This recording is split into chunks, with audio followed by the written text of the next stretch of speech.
So you know the format of the channel.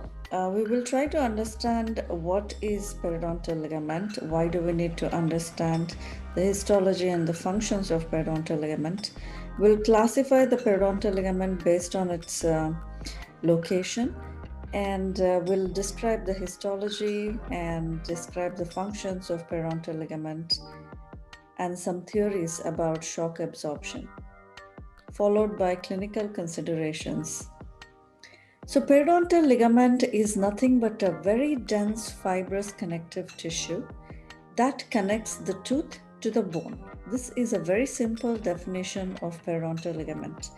So like I said, the main function of the periodontal ligament is to connect the tooth to the bone, and hence it occupies the area between the two. It is derivative of dental follicle or dental sac. So during the root development, the Hertwig's epithelial root sheath breaks down and the surrounding dental sac comes in contact with the radicular dentin to differentiate into three different types of cells: cementoblasts, which form cementum; fibroblasts, which form the fibers of the periodontal ligament; and osteoblasts, which form a part of the alveolar bone to which the periodontal ligament gets connected to. The periodontal ligament space resembles an hourglass in shape. It has a very thin midsection. This is the fulcrum. Basically, it's narrow at the fulcrum. That's what gives it an hourglass shape. The average width is about 0.2 millimeter, but it is variable depending upon the age of the patient and the tooth. It is usually increased in the teeth which are subjected to very heavy occlusal load that can be seen in the radiograph. And as the person gets older, it becomes narrower.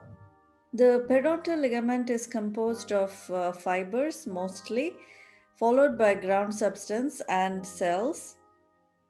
The fibers which we see are the collagen fibers type 1 and type 3. Type 3 is especially seen in the Sharpie's fibers, which attach in the cementum and the bone. These are nothing but attachment fibers. So wherever it is getting attached, the part of the fiber, it's called as Sharpie's fiber. The other type of fiber which we see is the oxytalin fiber, again attached into cementum and may have a role in the tooth support. So the bundles of these collagen fibers which run between the tooth and the bone are called as principal fiber bundles of periodontal ligament, which is broadly classified as dentoalveolar fibers and gingival fibers. The dentoalveolar fibers are alveolar crest group, horizontal, oblique, apical, and interradicular, and gingival fibers are dentogingival, alveologingival, circular, dentoperiosteal, and transeptal. Let's discuss one by one. So alveolar crest group is this purple fiber which you see here. It runs just below the cemento-enamel junction of the tooth, that is on the tooth end, and gets attached to the crest of the alveolar bone. Crest is nothing but the highest point of the alveolar bone. So it gets attached to the crest of the alveolar bone, and hence the name alveolar crest. The next fiber is the horizontal group. It is attached exactly at right angles to the tooth and the bone, as you can see here, and hence it is called as horizontal fiber because of the direction of the fibers. The biggest group of fibers which we see are the oblique fibers, the ones you see in the green, as you see even here in this image. They're more in number compared to the rest of the fibers. And these run again from cementum to the alveolar bone in an oblique direction, but the direction of the obliqueness is opposite to the alveolar crest group. In the alveolar crest group, the attachment to the cementum is more coronal, whereas in oblique group, the attachment to the cementum is more apically directed. The next group of fibers is the apical group. As you can see here, it starts from the apical foramen and gets attached to the base of the socket. Interradicular group, the name itself says that it is between the two roots. Inter is between, radicular is root. So between the two roots is called as the interauricular group, and it's an easy guess it is seen only in the multi-rooted teeth. So this is a histological image of the same fibers. So here you see that the fibers are more coronally attached to the cementum, and this is the alveolar bone. So that's your alveolar crest fibers, whereas here you see that the direction is the opposite, so that makes it oblique fiber. So this is the cementum, this is the alveolar bone. It is more apically directed, so it's oblique fiber. And B is your horizontal fiber. You can see the direction of the fiber. It's exactly to right angles to the bone and the cementum. So those were the dentoalveolar fibers. The gingival fibers, the first group is the dentogingival group, the one which you're seeing here in orange. So dento refers to the tooth here, it doesn't refer to the dentin. Dento here is referring to the tooth, all the fibers which are starting from the terminology dento. So dento-gingival group begins from the cervical cementum and extends into the gingiva, hence the name dento-gingival. The alveolo-gingival group, the ones which you're seeing here in green, is the alveolo-gingival group. It extends from the crest of the alveolar bone into the gingiva, hence the name alveolo-gingival. The dentoperiosteal group, the ones which you're seeing in blue here, extend again from the cementum of the root. They run over the crest of the alveolar bone and then gets inclined apically between the periosteum of the bone. So all these gingival fibers provide extra stability to the tooth because they form like a cuff at the neck of the tooth and provides extra stability. The fibers which you see in yellow here are the circular group, and these fibers encircle the tooth. It is all around the tooth. And then there is transeptal ligament. I don't have an image here. So this connects two adjacent teeth. It runs from cementum of one tooth over the crest of the alveolus to the cementum of the adjacent tooth. So as you can guess, this is to preserve the contacts between the teeth throughout the arch. The next component of periodontal ligament fiber is the ground substance, which is made up of proteoglycans and glycoproteins and fibronectin protein. The cells are synthetic, which are the osteoblasts, that is the bone forming cells, fibroblasts, which are the fiber forming cells, and cementoblasts, which are cementum forming cells. So there is a very huge importance for these synthetic cells present in periodontal ligament. From the clinical point of view, we will discuss it at the end of this lecture. There are also resorptive cells, that is your osteoclasts within the Hauschip's lacunae, helps in the remodeling of the bone, and fibroblast, which helps in lysis of the fibers. We have progenitor cells also, that is undifferentiated mesenchymal cells. There are epithelial cell rests of molasses and epithelial cell rests of serrae lying within the periodontal ligament. And there are defense cells which are present within the periodontal ligament. It is exceptionally well vascularized and innervated tissue, and the vascularization comes from the branches from the pulpal arteries before entering the tooth from the apical foramen, from the intraalveolar arteries that is present between the bones, between the sockets actually, and the gingival vessels. The gingival vessels from the coronal region is also helping in the arterial supply of periodontal ligament. The periodontal ligament is well innervated as well, and it is supplied with the sensory nerve fibers which are capable of various sensations like tactile, pressure, pain. All these are done by the trigeminal nerve, which is the fifth cranial nerve. And the nerve endings which we see are the free nerve endings, Ruffini's corpuscles, which are the mechanoreceptors present in the apical area. There are coiled Meissner's corpuscles, which are present in the midroot area. and these are responsible for the tactile sensation. And there are spindle-like nerve fibers which are responsible for the pressure and vibration both. These are present in the apical area. So let's go to the functions of the periodontal ligament and begin with the physical functions. As we discussed in the definition itself, the first and foremost function is the attachment of the teeth to the bone.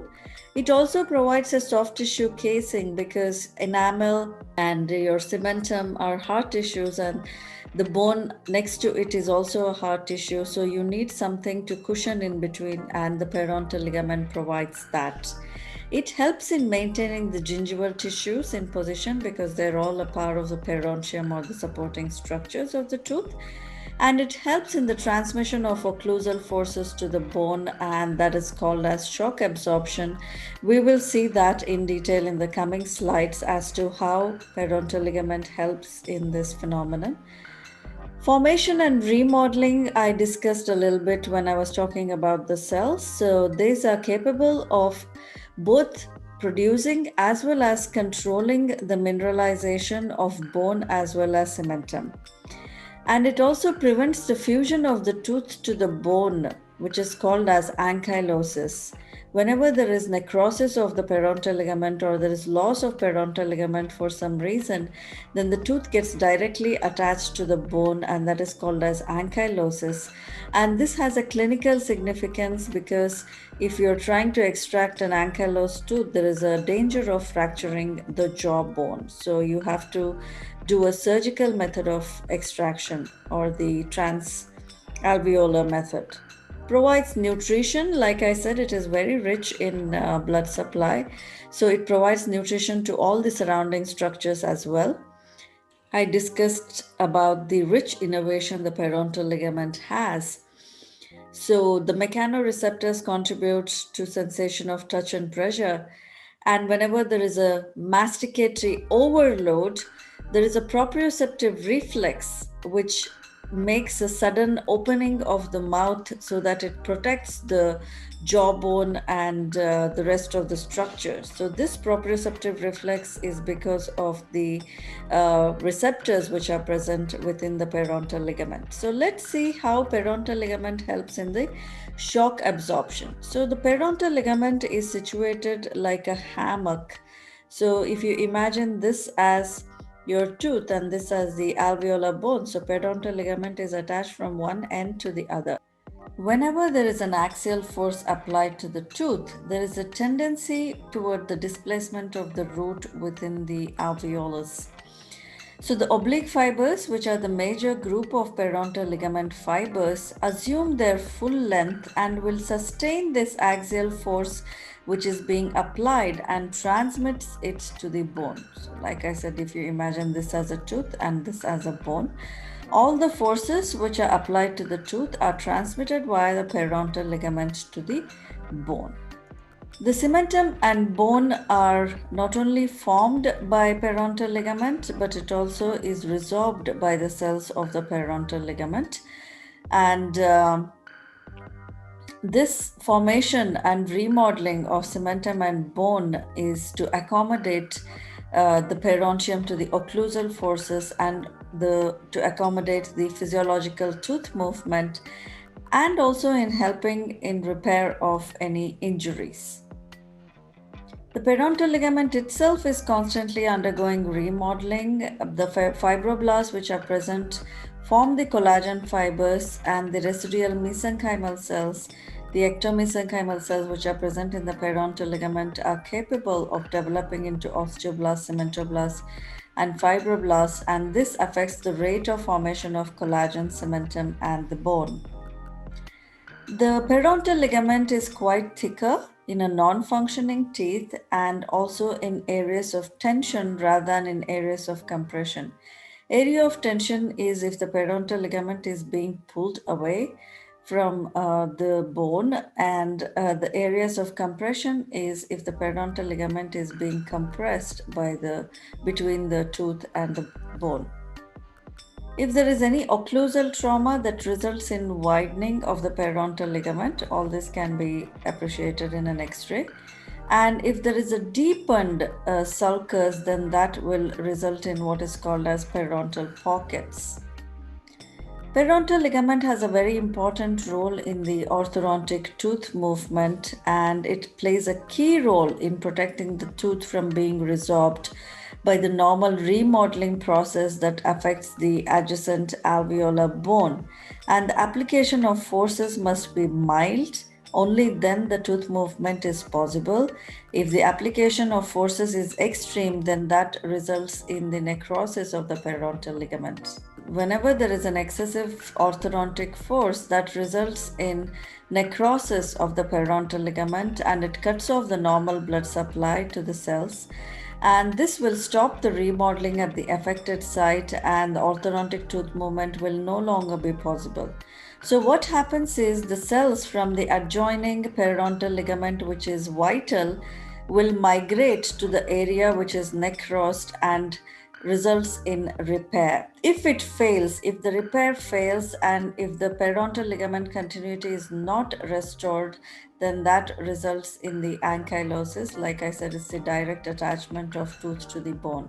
So the capacity of the periodontal ligament, or the undifferentiated mesenchymal cells which are present in the periodontal ligament, are capable of differentiating into cementoblasts, fibroblasts, and osteoblasts, and form cementum, fibers, and the bone. So this property is used in what is called as guided tissue regeneration whenever there is any kind of bone loss or periodontal tissue loss. Then biological compatible barriers are used to promote the ingrowth of all these cells into the damaged sites wherever a new periodontal attachment is required. So just a summary of the dentoalveolar fibers of the periodontal ligament. The alveolar crest fibers runs from just below the cemento-enamel junction to the crest of the alveolar bone, followed by horizontal group, which is attached at right angles to the cementum and bone, oblique group, which forms the majority group of fibers in an oblique direction, and the attachment towards the cementum is more apically directed. Apical group of fibers runs from the apical foramen to the base of the socket, and interradicular fibers run between the two roots of a multi-rooted teeth. So let's see one multiple choice question which could be asked here. So which is the periodontal ligament fiber which you see here? If you notice, this is the bone and this is the cementum. You can make out this is a bone because of the spaces, the marrow spaces. And you see that the ligament is attached in such a way that it is directed apically towards the cementum. So this is nothing but your oblique group of fibers. If it's the other way around, then that will be your alveocrest. These are my references, students. Thank you and keep smiling.